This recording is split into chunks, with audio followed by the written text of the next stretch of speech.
Item SCP-106, Object Class, Keter. Description: no physical interaction with SCP-106 is allowed at any time. All physical interaction must be approved by no less than a 2/3 vote from O5 Command.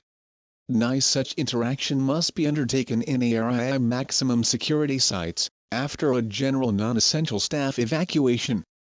LL staff research, security, Class D, etc. are to remain at least 60 meters away from the containment cell at all times, except in the event of breach events. SCP-106 is to be contained in a sealed container, comprised of lead-lined steel. The container will be sealed within 40 layers of identical material, each layer separated by no less than 36 centimeters of empty space. Port struts between layers are to be randomly spaced. Container is to remain suspended no less than 60 centimeters from any surface by alloyed electromagnetic supports. Secondary containment area is to be comprised of 16 spherical cells, each filled with various fluids and a random assembly of surfaces and supports. Secondary containment is to be fitted with light systems, capable of flooding the entire assembly with no less than 80,000 lumens of light instantly with no direct human involvement. Containment areas are to remain under 24-hour surveillance. Any corrosion observed on any containment cell surfaces, staff members, or other site locations within 200 meters of SCP-106 are to be reported to site security immediately. Any objects or personnel lost to SCP-106 are to be deemed missing. No recovery attempts are to be made under any circumstances. Note: continued research and observation have shown that, when faced with highly complex random assemblies of structures, SCP-106 can be confused, showing a marked delay on entry and exit from said structure. SCP-106 has also shown an aversion to direct, sudden light. His is not manifested in any form of physical damage, but a rapid exit into the pocket dimension generated on solid surfaces.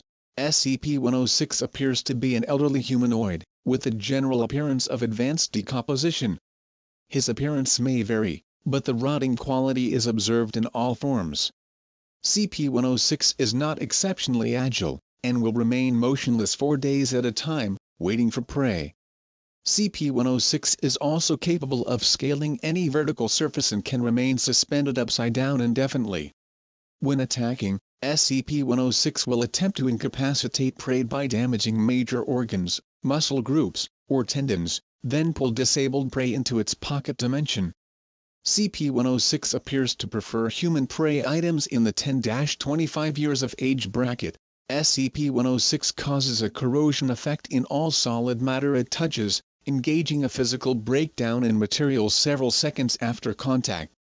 His is observed as rusting, rotting, and cracking of materials, and the creation of a black, mucus-like substance similar to the material coating SCP-106.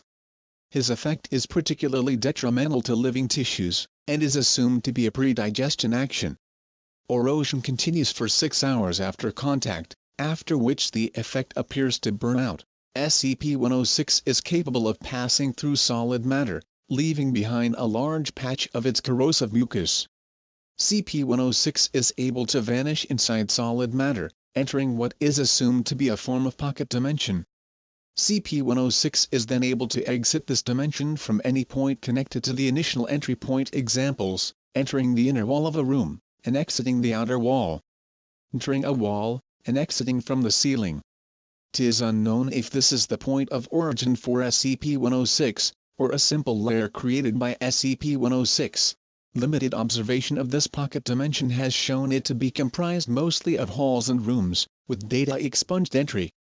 His activity can continue for days, with some subjected individuals being released for the express purpose of hunting, recapture, data expunged. Notes on behavior: SCP-106 appears to go through long periods of dormancy, in which it will remain completely motionless for up to 3 months.